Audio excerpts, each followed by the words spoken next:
In today's lesson, we're going to be talking about how to make a presentation in English.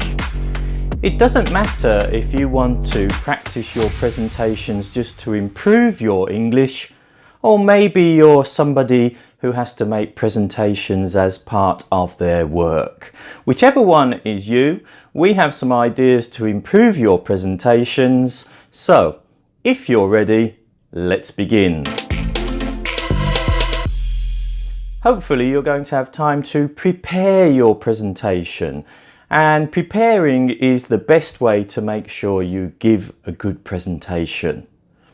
Make some short notes on a small card that you can fit into the palm of your hand, and then you can have them with you in case you need them. After that, remember, practice makes perfect. Practice as often as you can, and then you will feel confident when you stand up to make your presentation. You can practice in the mirror, you can practice in the car in the traffic jams, or you can practice in front of an audience. If you are well prepared, then you will feel and sound more confident when you speak. But sometimes you won't have a chance to prepare before you're asked to speak. In English, we call this thinking on your feet, or sometimes we call it speaking off the cuff. And another phrase you may have heard is winging it. Thinking on your feet suggests you've already stood up before you have time to prepare. Speaking off the cuff refers to a time when gentlemen used to write things on the cuff of their shirt to remind them what to say. And finally, the phrase winging it comes from understudies in the theatre who traditionally wait in the wings to see if they get a chance to take over from one of the actors or actresses, and that is known as winging it. When you prepare, make sure you use easy English words that everyone will understand. This is not the time to show what a big vocabulary you have. KISS, keep it short and simple. Don't imagine that everyone listening to you knows as much about the subject as you do. Okay, so your big moment has arrived, but don't worry if you feel nervous or uncertain before you stand up.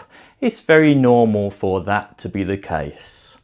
Actually, your audience will feel a little bit uncertain as well. They will probably have many questions in their minds before you begin. For example, who's he? Why is he speaking today? What exactly is he going to be talking about?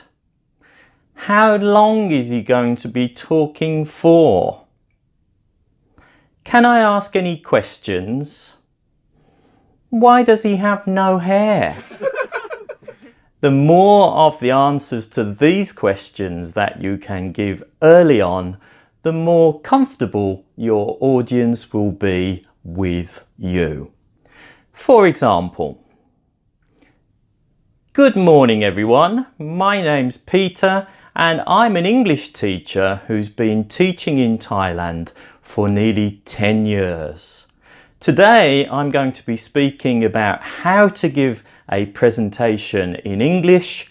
I'll be speaking for about 5 minutes and then there'll be plenty of time left at the end for questions.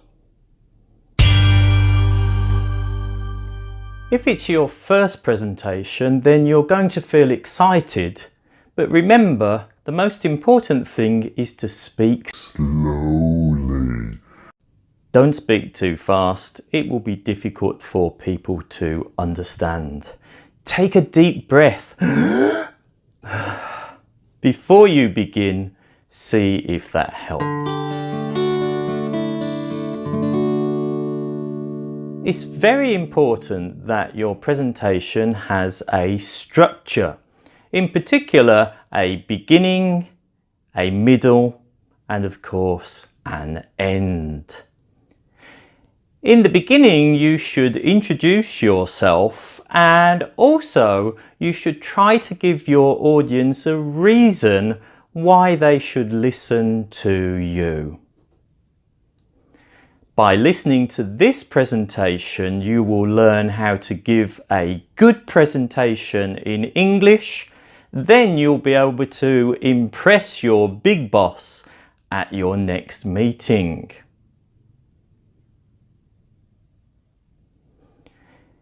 If it's a longer presentation, then you might wish to say what you're going to talk about and also the order in which you're going to talk about those things. Something like this. First, I'll explain the background to presentations. Then I'll move on to explain the structure of a good presentation.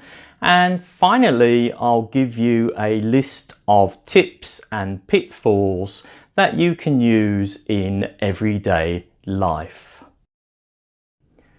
In the middle part of the presentation, you're going to develop your main points. Again, if you can, start with a big bang to grab someone's attention and try to keep it for the rest of the presentation. But how can we do that? Well, that's one example itself. You can ask a question to involve your audience at the beginning of your presentation. How many people here have ever been asked to make a presentation in English at short notice? Or you could use an interesting or shocking fact. If you make a presentation in English, it will be understood by 20% of the Earth's population. 1.5 billion people can speak English, but only 350 million of those are native speakers. Another idea is to use a funny story or possibly a quotation from somebody famous. See which one of these you like. Being a good presenter is like being a good man. If you have to tell people that you are one, you're probably not one. Today, my job is to talk and your job is to listen. If you finish first, just let me know.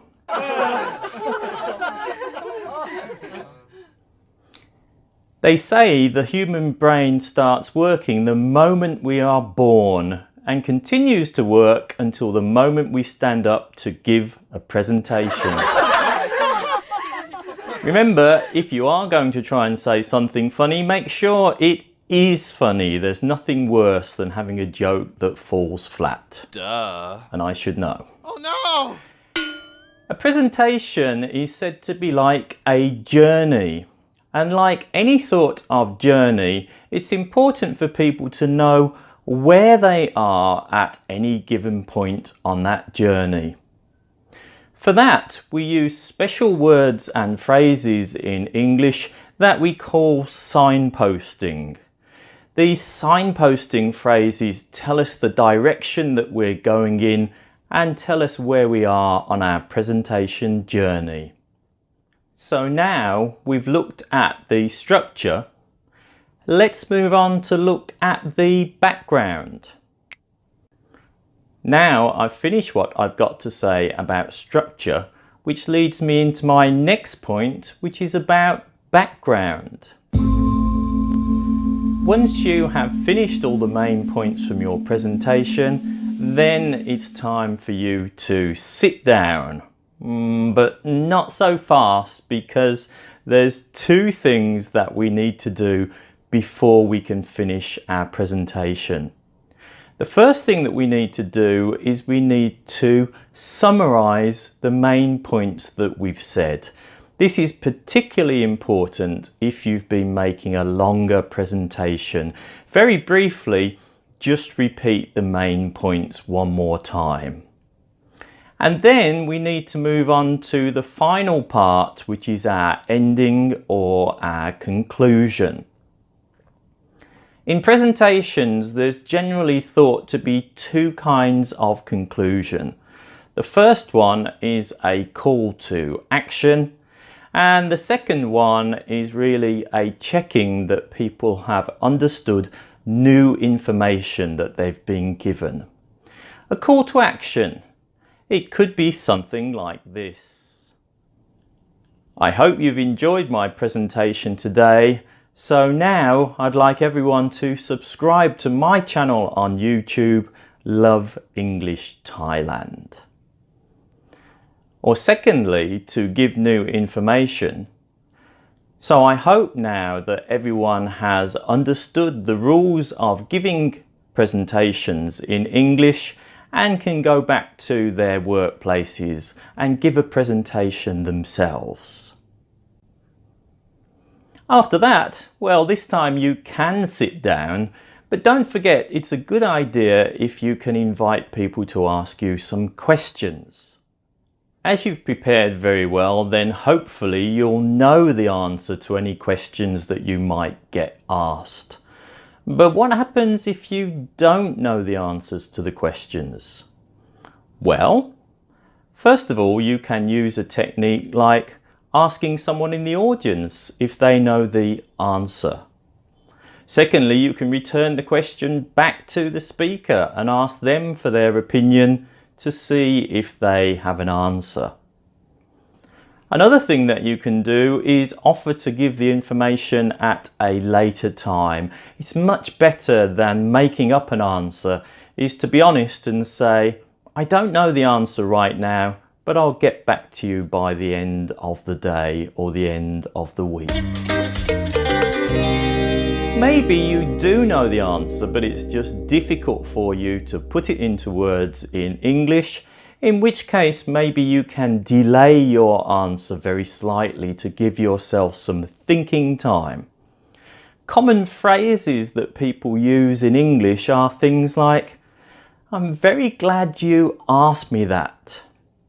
That's a very good question. I was hoping someone was going to ask me that. In reality, those phrases just give you a couple of extra seconds to gather your thoughts. Once you've finished giving the answers to the questions, then it really is time to sit down, but don't forget to give any handouts out to people or any supporting documentation for them to take away.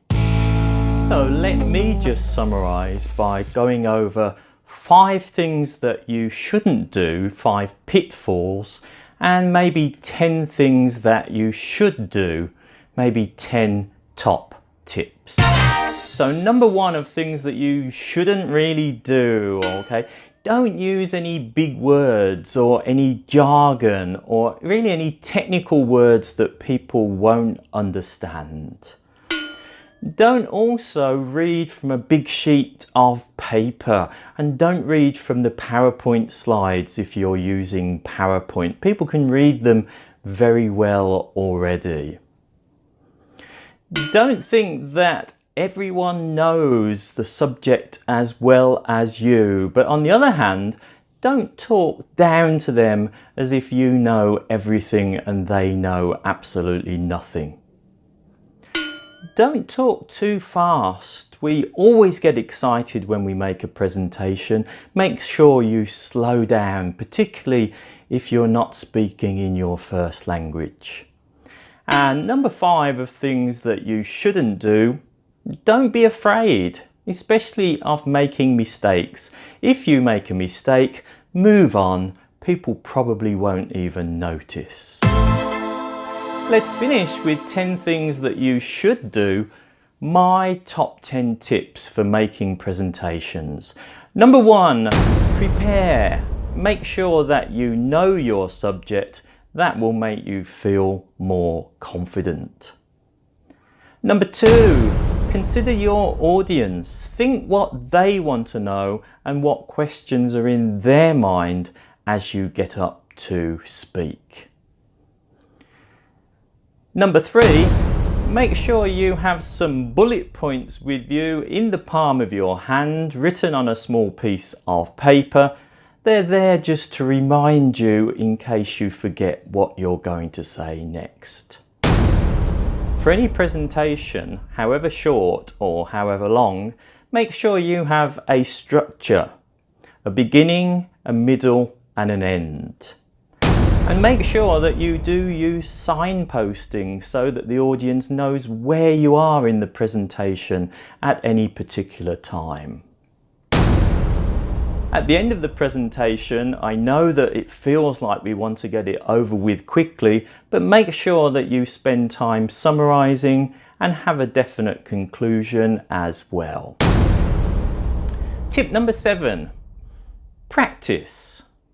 Practice makes perfect, which brings me on to tip number 8, which is practice as much as you can.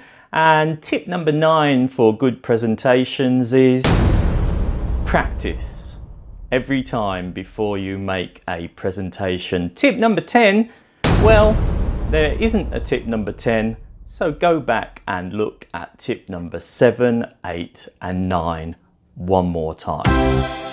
Thank you very much for listening. I hope you learned something. Don't forget to subscribe. I'll see you for the next video very soon. Bye bye.